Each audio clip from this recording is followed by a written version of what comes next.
দাদা তোমার সাথে একটু কথা ছিল। দাদা কাকাকে ডেকে নিয়েছি, দুজন মিলে বলবে, একটু দরকার ছিল তোমার সাথে। ঠিক আছে, যা ডেকে নিয়ে আয়। এসো কাকা। ভাবছিলাম কোনো বছরই তো কাজের চাপে তোমার জন্মদিনটা পালন করা হয় না, তা কালকে তো জন্মদিন, তা ভাবছিলাম একটা কেক কেটে তোমার জন্মদিনটা আমরা পালন করবো। ঠিক আছে, এটা তো ভালো কথা। তাহলে কালকে নিয়ে আসিস কেক, বার্থডে পালন করিস। কেক তো কাটবোই, এবার ধরো একটা গিফট তো দেওয়ার প্রয়োজন আছে।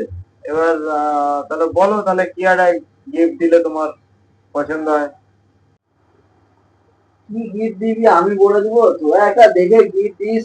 দেখে দিবি তো কালকে, ঠিক আছে, একটা দেখে গিফট দিস। আর যেখানে গিফট দিবি বলছিস সেখানে, তাহলে আমার ফোনটা তো অনেকদিন ধরে আমি এই ফোনটা ব্যবহার করছি, ফোনটা তো আমার ডিস্টার্ব করছে, তাহলে একটা আইফোন দিস। क्या सोच है रे तेरी। उठाइए একটা ना, ফোন এসছে, হ্যাঁ আমি একটু বাইরে থেকে একটু কথা বলে আসছি। उठाइए ना। আমিও আসছি, একটু আসছি। যা মানে আইফোন দিতে বললাম বলে সব চলে গেল। ভাবছিলাম আমি আর তুই 150 করে 300 টাকা দিয়ে একটা কেক নিয়ে এসে মালিকের বার্থডেটা পালন করবো। মালিকের যা চাহিদা বাবা, আইফোন চেয়ে বসে।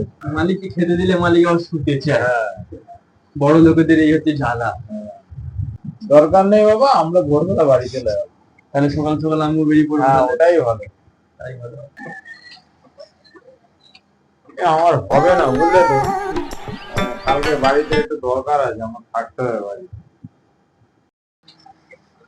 দাদা আমি বলতে ভুলে গেছিলাম, আমার একটু দরকার ছিল, কালকে বাড়ি যেতেই হবে।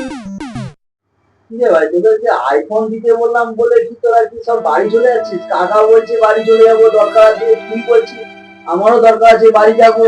তোদেরকে আইফোন দিতে হবে না, তোরা কেকটাই ভালো করে দিয়েছে কাটা।